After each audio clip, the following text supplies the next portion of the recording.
line, since the beginning of August, maybe even into July a little bit. I had a great feeling that this line would be good, and they will be good. That's why I always check. Even when Ty Robinson got ejected, I thought they would have got the targeting penalty. They didn't skip a beat, is really what I took note of. But aside from all of that, and like I said, big thumbs up to the Nebraska defense in this game. You can't, and I mean can't with a capital C, throw the football after already throwing 2 picks. Completed 11 passes on 18 attempts. You cannot throw the football on 2nd and 7, 2nd and 6 when you're past the logo and you are approaching your kicker's field goal range. You can't do that. Yeah, and that's why I'm so frustrated. Yeah. You can't expect good things to happen when all game long your quarterback couldn't read the defense. Your quarterback struggled to hit a second option. And all it turned into was it's almost like your dad taught you how to play catch growing up. Mm-hmm. You point with your glove and you throw. Mm-hmm. And that's the direction you go. You point with the eyes, the arm goes forward. That was Jeff Sims tonight.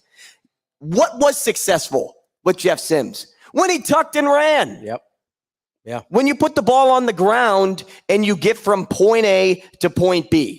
It wasn't by airing out the football. I don't know what that play call was or what the dream was, whether it was a Satterfield thing, whether it was a Jeff Sims thought he had something and really he was supposed to tuck it. I don't know if it was a Rhule oversight, whatever it was, that can't happen at that point in the game. No, especially when you've been running the ball successfully. They rushed for 180 yards, 4.9 yards per carry for the game. And they were getting better as the game went on running the ball. And you're right. Jeff Sims struggled to read a defense basically the entire night. It was incredibly frustrating to watch because you're in a situation, like you said, you're about the 45-yard line, you're past half field. You need, I would say, 15 yards tops to feel good about Tristan Alvano taking a shot at a field goal to win the game. You've got over a minute left and you have a timeout. Why on earth are you putting Jeff Sims in a position where he's given you no reason to trust him there? At this point, he threw it into triple coverage. And it wasn't the first time tonight that he had done that. He did not give any indication that he was seeing the defense well or moving through his progressions well. The only indication that he gave was that he was running the ball well. So either stick with that or hand the ball off to Gabe Ervin, who started getting some momentum going after halftime as well. They had some plays that were working on the ground. I don't understand what they were doing. They had time, they had momentum, they were moving the ball, and then they just decided to take, and it wasn't even like it was a deep shot for a touchdown. I would actually sort of understand that. It was about a 15 to 18 yard pass. And yes, that would have gotten. And what are you accomplishing by getting those yards on second down? Yeah, it's like, are you in field goal range now? Yes. But what is the risk reward there when you're dealing with a quarterback who has not proved himself to be trustworthy? And the thing that frustrates me the most is one of the things that Matt Rhule has preached is you have to take care of the football. That right? was have to take. That's why care Anthony of the football. Grant was benched in August. And that's where I'm going with this, because if you can't trust Anthony Grant to not put the ball on the carpet, I don't know how you continue to trust Jeff Sims in those situations. Listen, if he's your best bet at quarterback, fine. But make it like an 80% run offense, because that's about what you need to do to feel good about this offense with Jeff Sims at the helm right now, at least from what we've seen so far. I know it's one game, but man, was that a bad game passing from Jeff Sims. He showed every flaw that we were worried about from him as a passer at Georgia Tech, and he showed everything we loved about him as a runner at Georgia Tech, okay? You know what you have here. He's got 3 years of proof, and now he's at Nebraska, and it hasn't changed. When he gets to the game, it's inconsistent in the pass game. I remember sitting in this chair next to you watching the final 2 minutes of this game, and I looked over, and this was without knowing anything that you had just done 20 seconds prior. Mm-hmm. And I said, at what point do you treat Jeff Sims like you treat Anthony Grant? And I said, I literally just tweeted that.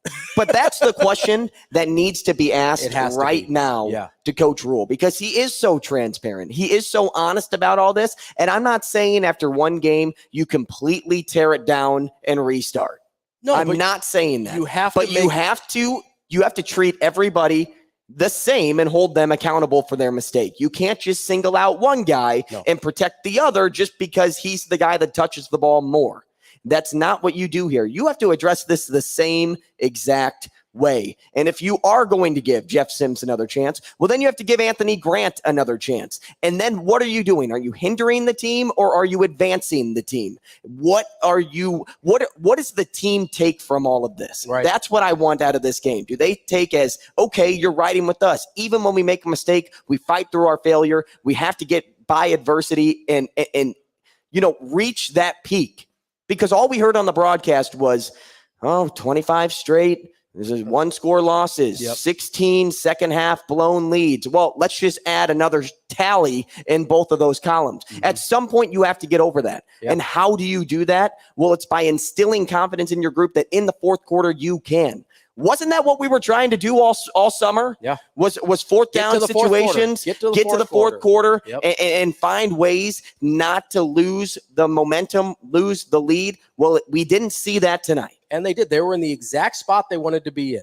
They were across half field. They were driving. They were in a position to win the game in the fourth quarter. And I know I joke about it a lot, and you'll see me on Twitter when I say they're in Alvano's range. I know I joke about it. They get to the logo, I'm like, oh, it's Tristan Alvano time. But I mean that also in a serious state, in a serious sense, that he can kick a ball 60, 65 yards, and it can go through the uprights. Legitimately, if they had gotten to the 35, which only would have been about 10 more yards, they had over a minute left and a timeout, as I mentioned before. You're about 10 yards away from taking a decent shot. That's a 52-yard field goal. That is not a crazy shot. He made a 50-yarder in the state final and a 54-yarder in the state playoffs last year in high school. That's a reasonable ask out of your kicker, right? With room in both settings. Plenty of leg. Don't listen to the TV announcers. They didn't know what they were talking about saying 47 Unless top. they heard in warm-ups that he was comfortable from that range, which I can understand. A true freshman first game, I would feel comfortable from 45 too, but that didn't mean that he couldn't kick it from 60. Right. And listen, I understand if you don't want to kick it from 60, but you get to the 35, that's a 52-yard field goal. That's a shot you take, right? I don't understand when you only need 10 yards, you've got a minute and a timeout, why you are making... That frustrates the living hell out of me. I can barely put it into words. And listen, I understand what you're saying with, hey, maybe we'd have to instill confidence in our guys. We have to show the guys that we're riding with and whatever. But listen, you don't have to call the game the same way. If Jeff Sims is your best option at quarterback, first of all, God help us. Second, you have to call the game in a way that you amplify his strengths and minimize his weaknesses. And amplify the team strengths. Look at the numbers. They ran 184 yards on the ground, Ravi. Almost 5 yards a carry.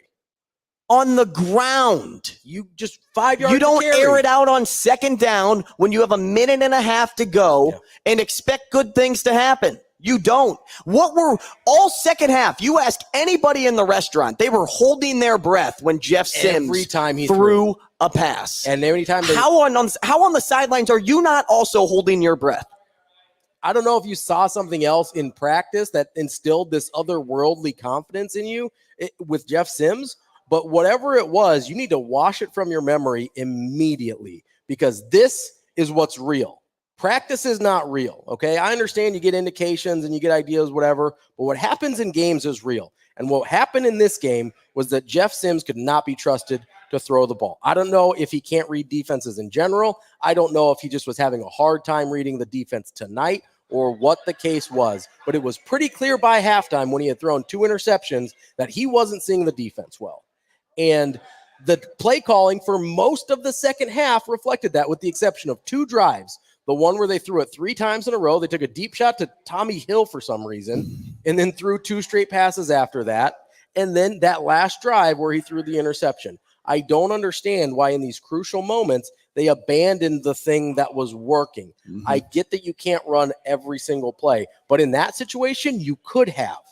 You could have, and you probably would have gotten to the place you needed to get to in order to get a field goal to win the game. It was 3-0 at half. The defense did everything you needed them to do. Your defense was on the field, not just for, one quick set drive, right? Not like, hey, they went 4 downs, they had to punt. Your defense was on the field for probably 12 to 15 plays on average tonight. Yeah. It went to 3rd down at least 3 to 4 times a drive. Mm-hmm. And what did your defense end up with in the scoring column? A goose egg. And at the very least, it ended in 3 points. You had a missed field goal early on. Why? Because your defense is putting pressure on the quarterback and you're pushing him out of field goal range. Yeah, it was a 54-yarder. They pushed him to a very uncomfortable range. And 2, because the only group that didn't play tense was your defense. Mm-hmm.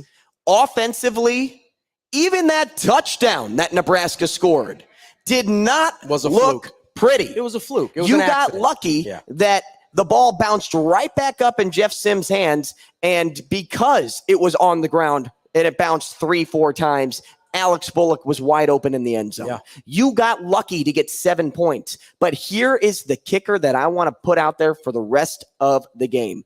Jeff Sims throws a pick in the end zone when you have Borkature wide open. Mm-hmm. That's an easy 7 points. At the very least, it has to be 3. When they got into the red zone again and ended on an Alvano field goal, they had every opportunity to get 6 more points. They were at the half-yard line.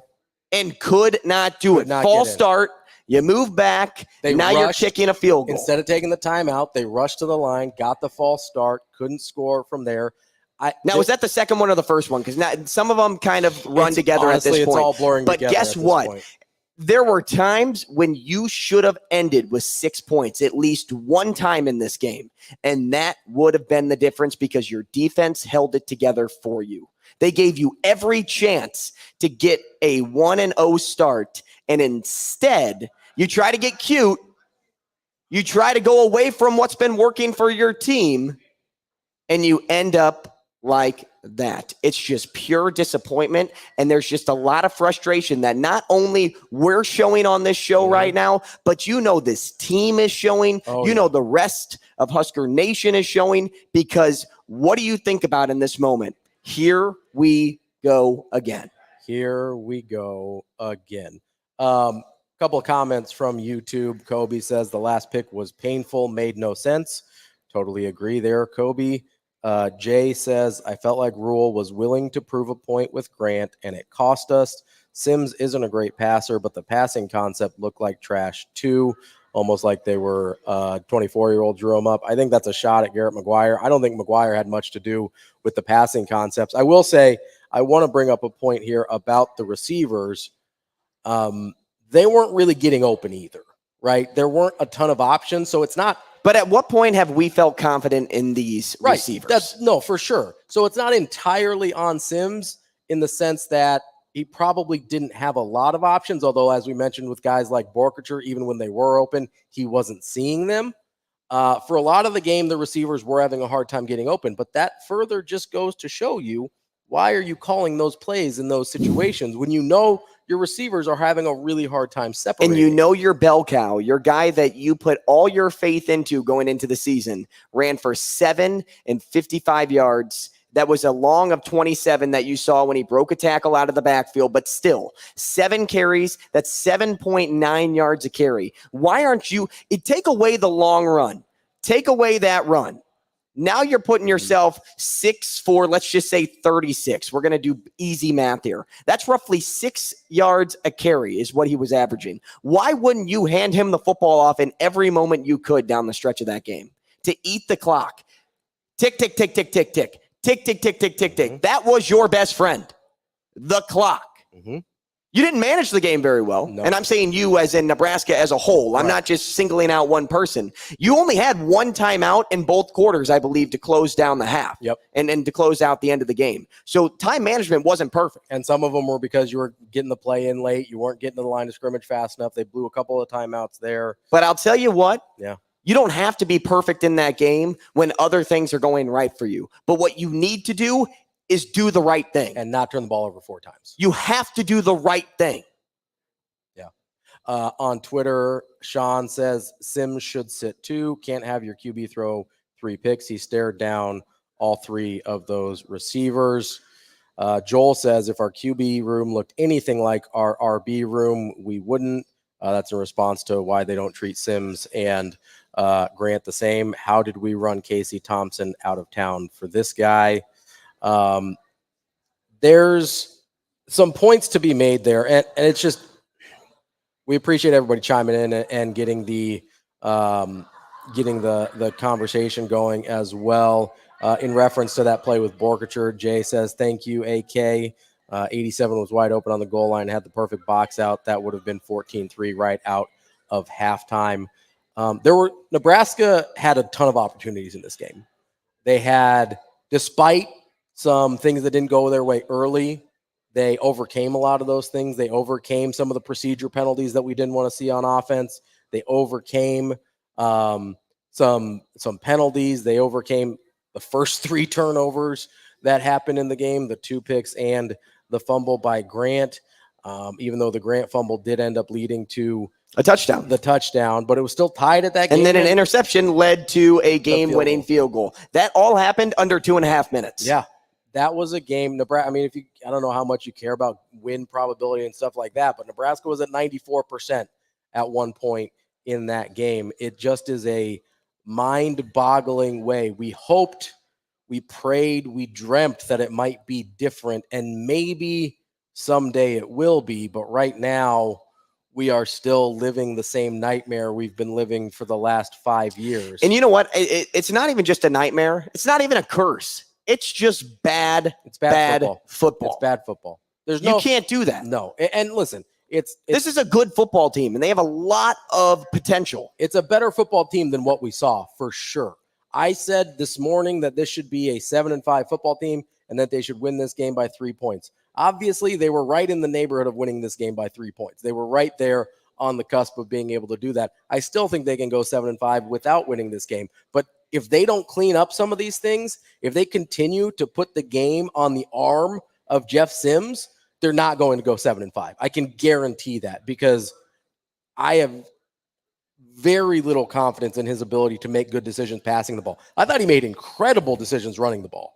I thought he did really well. You know, we weren't sure how he'd do on design runs. I thought he did a really good job deciding when to keep, when to give, holding the defense in place with some of those ball fakes to the running backs. I thought he did a really good job running the ball. He cannot be trusted to carry the team on his arm. It's very high school-like. Yeah. Look at a high school quarterback that you would consider a dual threat quarterback. That's kind of what you see in Jeff Sims right now. If he doesn't have his first guy, he's either going to stare it down and throw it anyway, or he's going to take off and run. But I'd rather he take off and run. And I was even thinking more from the side of immaturity in his passes. Not immaturity as a person, immaturity in his throws. He seems like a young freshman out there trying to work out the kinks. And you're a junior. You're somebody that's had experience doing this, and you know what you did wrong at Georgia Tech, right? You know why you're not the quarterback at Georgia Tech anymore, right? Well, why aren't we learning from these mistakes? Why aren't we learning from those moments to say, at what point do I have to take accountability in my own actions here? Well, and this is what I'm afraid of, right? Because I was hoping, DB and I talked about this on our podcast last week. I was hoping that put in the right situations, that Jeff Sims could have the kind of transformation that Adrian Martinez had at Kansas State, where they put him in spots where he could be successful, able to succeed, where they weren't asking him to do too much, where they were asking him to just take care of the game and make a few plays here and there, not to carry the entire weight of the offense on his shoulders. I was hoping that is what they would do with Jeff Sims, is ask him to take care of the game, take care of the ball, and not ask him to do everything that was needed. Listen, I would rather him run 30 times a game than have him throw 30 times a game. I get that he only threw 19, but that was already too many based on what we saw. 19 was too many. Like that, pure and simple.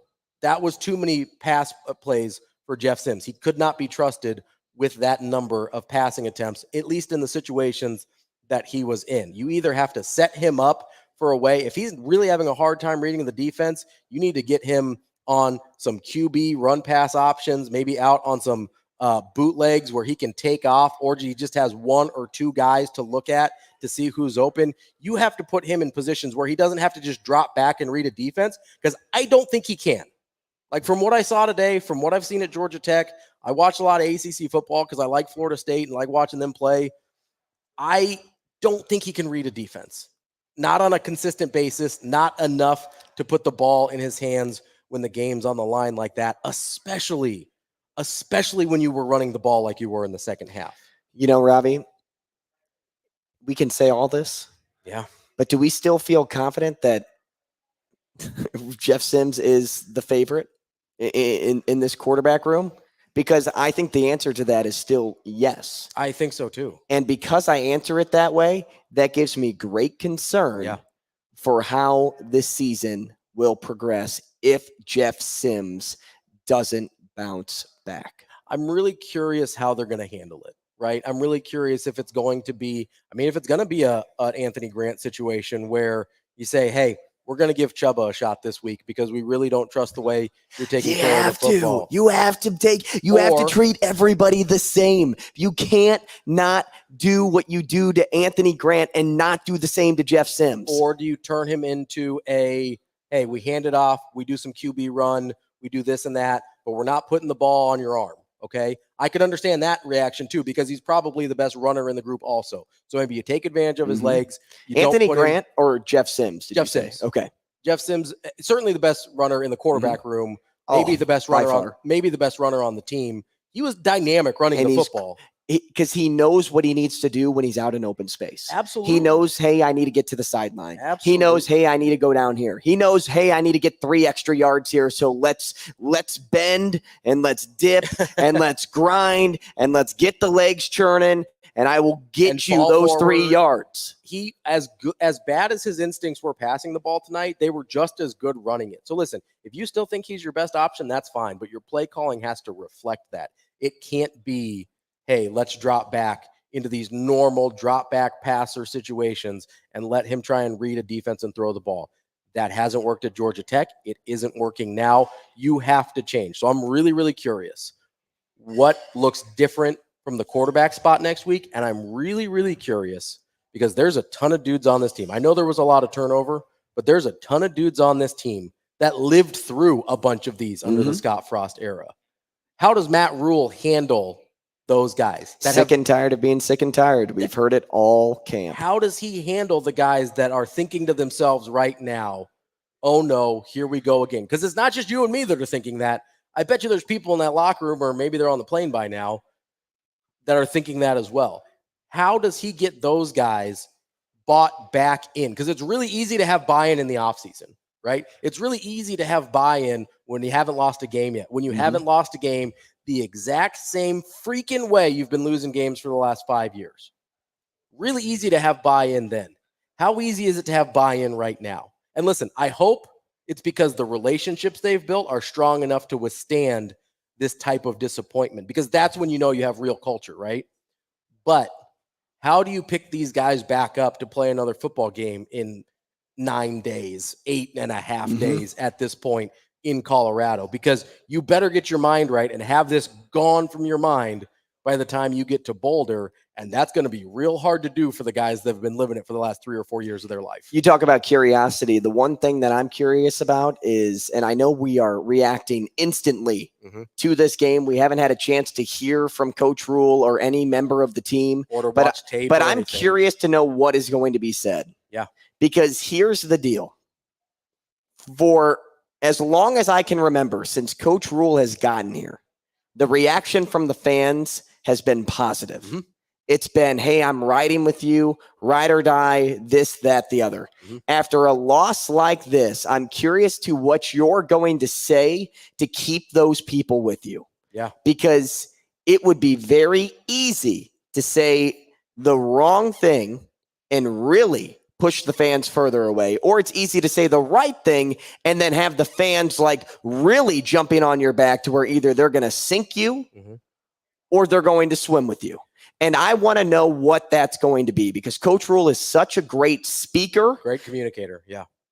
But that needs to translate on the football field now. And that's the expectation that Nebraska as a whole has for you. So it's not about being a good speaker anymore. It's not about always saying the right thing. It's about having that common language that we've been bragging about translate to the football field. Words have to become play. Yeah. It has to become your way of life. If you speak this, you better walk this. And right now we're not seeing the walk. We did for about 3.5 quarters, but when it came time to shine, the rock fell on you. The stone was thrown in front of you and you were left in the cave. Yeah, and I want to be clear. I'm not out on Coach Rhule. It's by no means was that me saying I'm out. For sure. I just but I'm just saying be careful. Yeah, because there's a level of frustration. These fans are not only frustrated but hurt. Yeah, and it's because of games like this. Yeah, and listen, a lot of that is not on Matt Rhule's plate. It's not on his record, but he understands the situation he inherited as well. You hear him talk about it. He's like, hey, I know I wasn't here last year, but when we talk about last year, we say we, all right? It's our program now. We take responsibility for everything that's been happening in the program. So he's taking responsibility, and those are the things that I'm going to be listening for. He's probably done at the press conference by now, and I'll go back and listen to that before we talk again. But the things that I'm going to be looking for from Matt Rhule, and the things that I expect to hear from Matt Rhule, are taking responsibility and taking accountability for what happened. You can't say, oh, we didn't catch a few breaks here, we didn't catch a few breaks there. You have to have specific action points of, hey, this is what we did that we shouldn't have done. This is what we did that went wrong, and we're going to learn from it. You can't have the thing that drove me crazy about Scott Frost was, oh, we're snake bitten, or we've watched this movie before. It's like, man, you're the director of the movie. You get to decide what it looks like. You can't just say, oh, I don't like this movie. Well, then change it, right? Matt Rhule is the director of this movie. I can imagine he didn't like the ending very much. He needs to change it, and he needs to own it before he can change it. That's what I'm going to be listening for. And I hope that's what I hear, because that's what we've heard before. And listen, he was able to keep teams bought in at Temple and Baylor when they weren't winning any games in year one. And I certainly don't think it's going to be that this year. But I'm really, really interested to see what this week looks like, because there's a lot of guys on this team that have been through this before, and it's going to be really easy from their mentality. If the relationships aren't as strong as we hope they are, it's going to be really easy for them to say, I guess it's just like the other guy. I guess it didn't matter to be bought in and to be in the process and to care about the fourth quarter and all these other things. How do you keep them from going down that road? That's something that I'm going to be really interested to see. My last point here. Sure. And I'm going to ask Husker Nation as a whole, would this have been easier if the final score was 31-3 in favor of Minnesota? 41-3? 31. Oh, 31-3. Probably not. If it was 41-3, I mean, same difference, right? You got blown out. You're not wrong.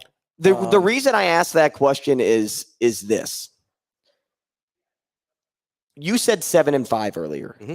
My record prediction was 6-6. I think both are still on the table. I think DB he was back and forth between 7-5, 5-7. I think he was right around he may have settled on the 6-6 mark before the season started too. I bring up this to say it's one football game now. Mm-hmm. Like I know I was pretty fired up at the beginning of this, but I also need to check myself and remember this is one game. Yeah. Right? We're not expecting this team to win 12. No. In fact, we looked at Minnesota as a swing game. Yeah. Now it's time to win the other swing games. And whether it's the first game of the season or not, you can be more disappointed if it was a one-score game and it ended in heartbreak fashion because of a couple of turnovers and a field goal, or if it was a complete blowout. Mm-hmm. This team you can look at this game and say there were some positives on the field, and the big one was that defense tonight. And if you can expect that defense to do exactly what it did tonight all season long, you can expect 6-7 wins this season. I agree. And that's where I'll finish off. I totally agree with you there. I want to get to a few comments before we sign off for the night. On Twitter, the real Matty Ice says, if we don't play guys who turn the ball over, I expect an open QB competition this week. This looks exactly like Sims looked at. And why not, right? Yeah, undisciplined, low football IQ. That's how he tries and trying to overcome it with his athleticism. On YouTube, Jose says, was it just me or was the gopher left tackle kicking back on pass plays before the snap? Yes, he was. That was happening. A lot of times they don't call it, but there were some that were pretty egregious. I'm sorry. Did you say the false starts? Yeah. Okay. Yeah. So I couldn't tell because we didn't see any flags. No, but I saw the movement. Foosbear, I guess, on YouTube. I play foosball. Says foosball's for the devil. Defense looked pretty good today. Sims need to learn how to throw the ball if he still wants to be QB1. Hopefully we find a way to improve next week. Austin says the Huskers are like the college versions of the Chargers. I wish I had Justin Herbert as my quarterback. Husker fan man says give Harburg a shot. I don't know if that's the answer. I think Chubba is next up in line. And look, I know. Hey, here's what I'll tell the people. I know that last year Chubba wasn't like fantastic to look at when he was out there on the football field, but when Coach Rhule came in, he managed to make Chubba make this like feel like his real home, because before that he kind of felt like an orphan, right? You know, you go to Florida State, you're not really beloved. You're chasing your brother's last name. Yep. Then you end up at Nebraska. People expect you to be Brock Purdy now when you're here and you're not. And, Coach Rhule kind of came in and settled him down. And I think Purdy's really changed. So if you do see Purdy, I think you'll notice those changes too. I hope you're right. Last one here before we sign off. No fullback runs, no running back checkdowns, no Fedoni, no screen plays to Kemp. All things that we thought we would see, all things that Coach Rhule and Coach Satterfield talked about a lot. They talked a lot about positionless offense and stuff like that. We didn't see a lot of that. We saw a little bit of Harburg on the H-back, but that's about the extent of it. I totally agree. There probably needs to be some pretty significant adjustments on offense rather than trying to extend the ball down the field with Sims. Probably need to have more of a short passing game if that's if you're going to continue with Sims or really anybody at quarterback, because I don't think the wide receivers are good enough to consistently push the ball down the field. We will call that a night because we are closing down the Hurrdat Sports Bar and Grill right here. I feel like I could just keep talking. I know. It feels good to have this intervention. It is. I feel like we've calmed down a little bit since the start of the show. I've definitely voiced my opinions, and I feel a lot better about myself. The post-game spread presented by Hurrdat Sports will be back after every Nebraska game this year. We'll be doing it live from the Hurrdat Sports Bar and Grill. You can come watch the games here. You can come watch the show live. I'll be here all year. Andrew will join me when he can, and we might sprinkle in a few other people. Hopefully after a dub. Yeah, we got to get a dub. I've done this post-game show too many times. I want to do a post-game show after a close win. And I'll tell you what, man. That's all I want. I'm really curious to hear what DB has to say on the Damon Benning show with Ravi Lulla tomorrow. I'm interested to see what I'm going to say as well. This has been the post-game spread. Thank you so much, Andrew, for joining me. Man. I look forward to doing more of these with you throughout the year.